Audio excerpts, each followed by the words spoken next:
Shalom, saudara yang dikasihi Tuhan. Apa kabar saudara? Doa saya, saudara dalam keadaan sehat, kuat, serta berlimpah dengan ucapan syukur. Firman Tuhan datang kepada kita, biar Tuhan menguasai pikiran kita. Sebelumnya, marilah kita berdoa. Tuhan Yesus, terima kasih buat hari ini. Sungguh kami ada hingga hari ini semua karena anugerah Tuhan, kebaikan Tuhan.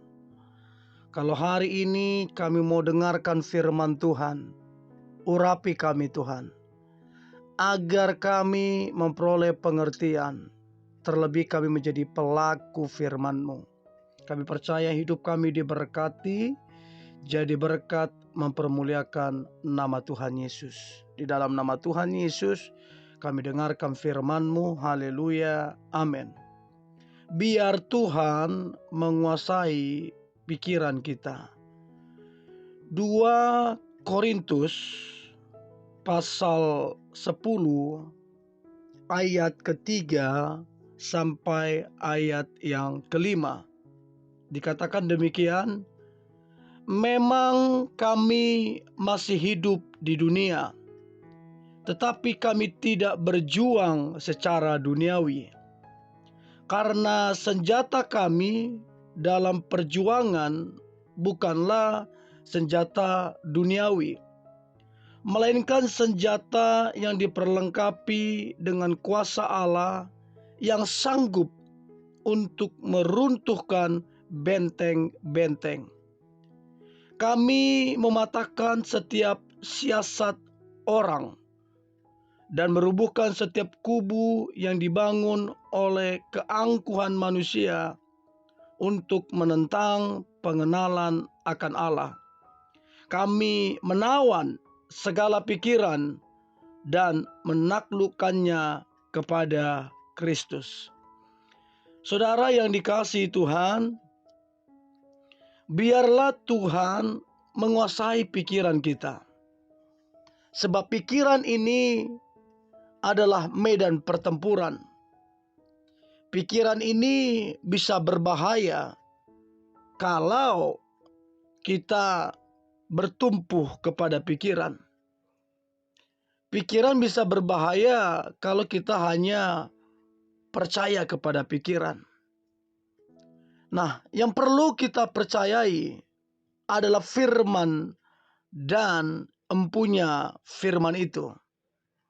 Artinya, yang perlu kita percayai adalah Tuhan dan firman-Nya. Pikiran bisa salah, firman tidak akan pernah salah. Pikiran bisa keliru, tapi Tuhan yang punya firman tidak akan pernah keliru. Untuk itu saudara, biarlah pikiran kita dipenuhi oleh firman.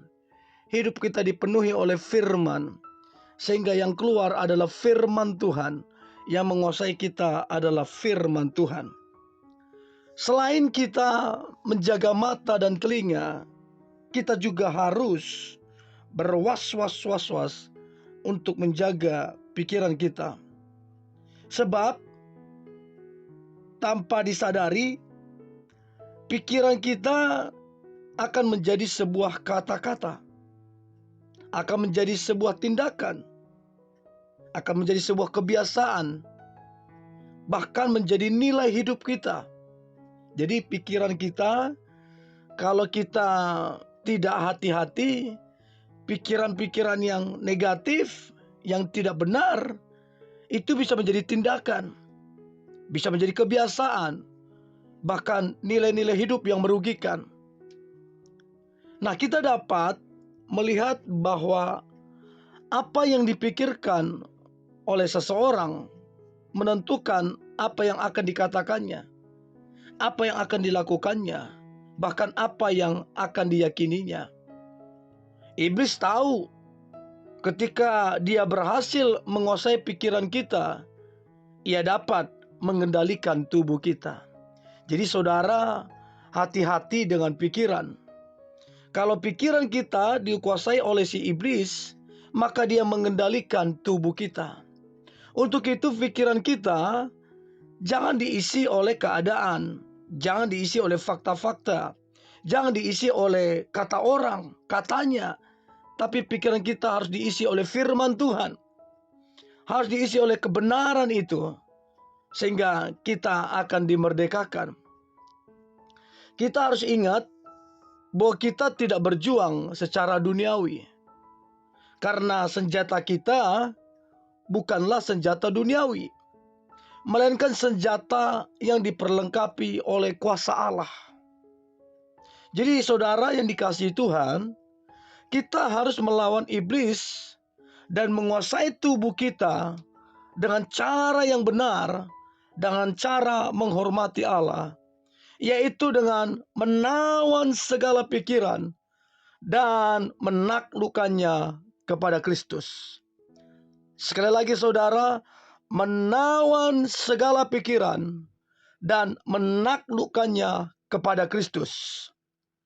Menawan segala pikiran dan menaklukkannya kepada Kristus secara praktis kita dapat lakukan dengan cara mengenali pikiran kita, peka terhadap setiap gagasan. Terus kemudian kita harus benar-benar juga mengenali firman Tuhan, sehingga kita dapat perbandingan. Kalau kita nggak belajar firman, tidak mengenali firman, kita tidak akan mendapat perbandingan.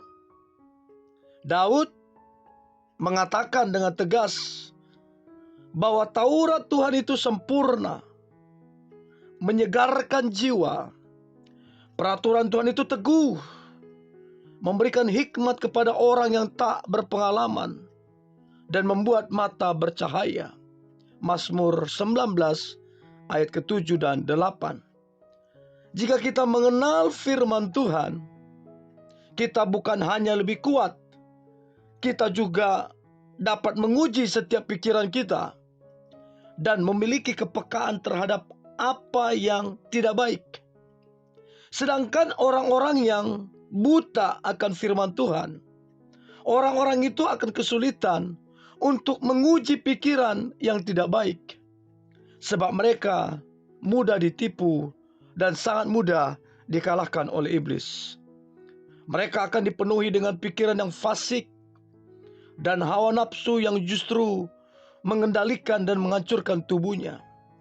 Saudara yang dikasihi Tuhan, mengenal firman Tuhan adalah pondasi utama bagi kekristenan untuk kita dapat menawan segala pikiran serta menaklukkannya kepada Kristus. Ketika pikiran kita mulai menghasilkan gagasan yang tidak saleh, maka kita tidak dapat mengutip isi Alkitab yang relevan pada pikiran kita. Karena apa? Gagasan kita udah gak benar, pemikiran kita udah gak benar. Nah, kita akan mengalami kesulitan untuk mengutip isi Alkitab yang tidak relevan pada pikiran kita. Untuk itu, jaga pikiran kita, biar pikiran kita dikuasai, dipenuhi oleh firman, sehingga firman itu berkuasa dan hidup kita mengalami kemenangan. Saudara yang dikasihi Tuhan, hidupmu tidak ditentukan oleh pikiranmu. Hidupmu tidak ditentukan oleh apa yang kamu pikirkan, tapi hidupmu ditentukan oleh apa kata firman, oleh apa kata Tuhan. Dan saya percaya firman Tuhan, perkataan Tuhan adalah yang terbaik, adalah yang indah, adalah yang mendatangkan damai dan sukacita, adalah yang mendatangkan kuasa dan kemenangan. Mari kita berdoa. Terima kasih Tuhan Yesus, sungguh kami bersyukur punya Tuhan seperti Engkau. Kami bangga punya Allah seperti Engkau. Pikiran-pikiran kami tawan dan kami taklukkan di dalam kebenaran firman Tuhan. Kami taklukkan di dalam Kristus, sehingga yang muncul adalah pikiran-pikiran Kristus Yang muncul adalah firman Tuhan. Yang muncul adalah kebenaran-kebenaran. Dan yang kemudian akan membawa kami kepada kehidupan yang berkemenangan, kehidupan yang penuh kuasa, yang penuh otoritas, dan kehidupan yang diberkati Tuhan. Terima kasih Tuhan Yesus, umat-Mu, segala pikiran mereka yang sia-sia, yang negatif, aku berdoa ditaklukkan di dalam kuasa nama Tuhan Yesus. Hidup mereka berkemenangan, pikiran mereka mengalami kemerdekaan, dan pikiran mereka dipenuhi oleh firman Tuhan. Hidup mereka penuh dengan kemenangan, penuh dengan berkat Tuhan, dan penuh dengan kasih dan kebaikan Tuhan.